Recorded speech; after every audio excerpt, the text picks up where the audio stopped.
Welcome, guys. This is McRae, and I am answering some questions that I've been sent.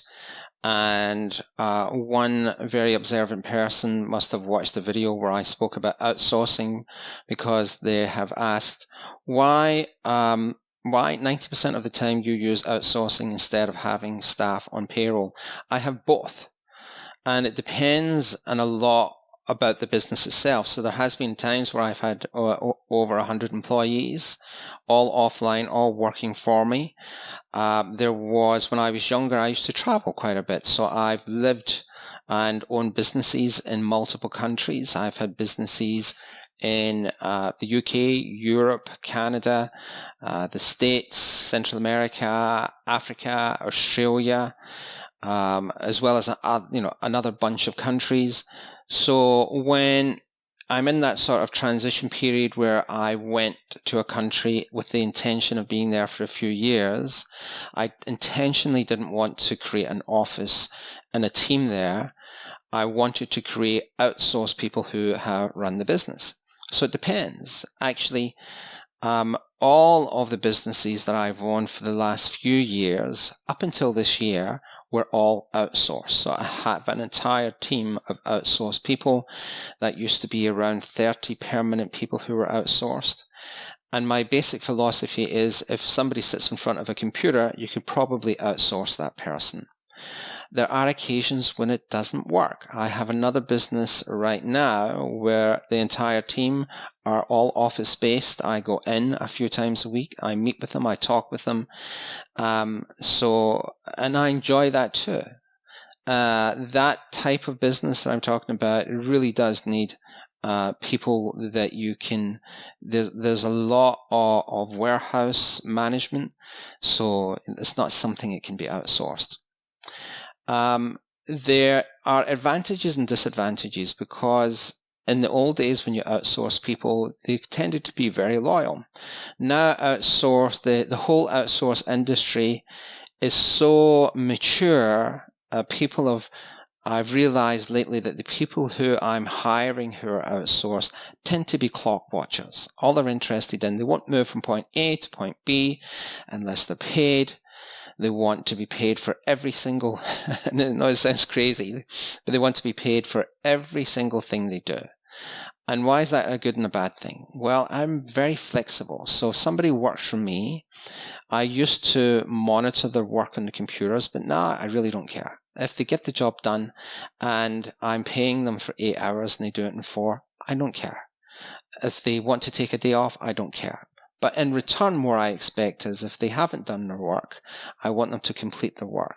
There might be occasions where there's a big launch coming, and I expect from them for them to work more hours. So it's a kind of one hand washes the other situation. That we're moving away from that, and I have employed over 1,000 offshore people. I had a look at Upwork recently, and I think, I can't remember the number. It's like 300 or 400 people I'd hired from that company alone, along with a lot of other different companies that I've worked with. So finding good people who are outsourced is becoming as hard as finding the right people who are offline. It's one of your jobs as a leader, as an owner, as an entrepreneur, will always be to find the right people and get them on your team and try and keep them there.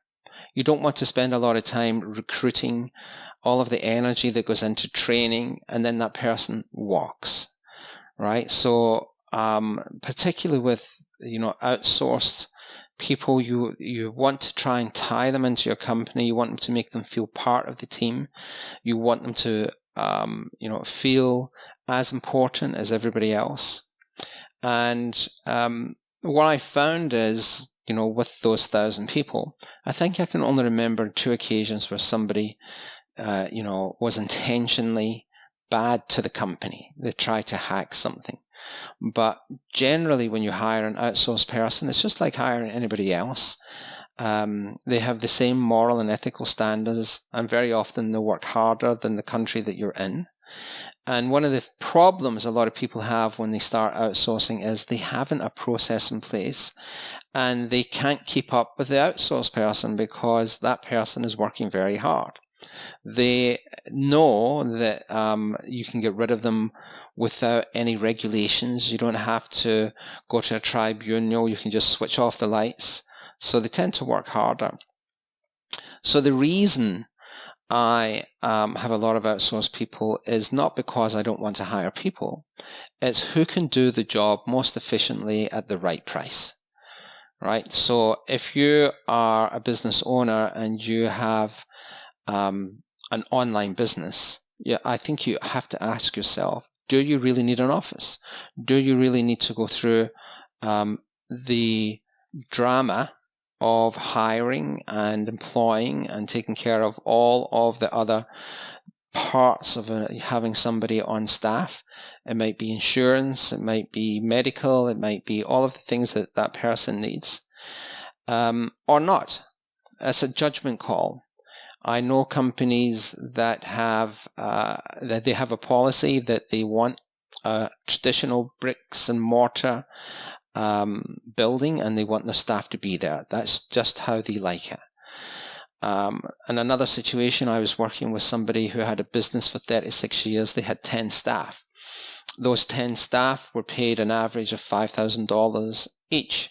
So that's $50,000 a month payroll, or $600,000 a year, right? So I just think that through. So yeah, so you have 10 staff is 5,000 is 50,000. 12 times 50,000 is 600,000. So that was the wages bill alone. Because the business was in trouble, he was faced with either closing the business or finding another way to reduce the expenses. We reduced the expenses in that business from 600,000 down to 120,000. Right? So 600,000 down to 120,000 by replacing the people with outsourced people. That difference there was at 480,000. Not only did it keep the business alive, but it made him profitable. He actually, had a much more enjoyable life with the new structure. So it depends on what the person is trying to achieve, whether they want to have staff, whether they don't want to have staff. Does it make sense? Sometimes it doesn't make sense to have outsourced people. And getting outsourced people, the right people these days, is just as hard as anyone else. The world has become a village. You can get people... I can get people anywhere in the world now, whether it's the UK, Canada, India, Philippines.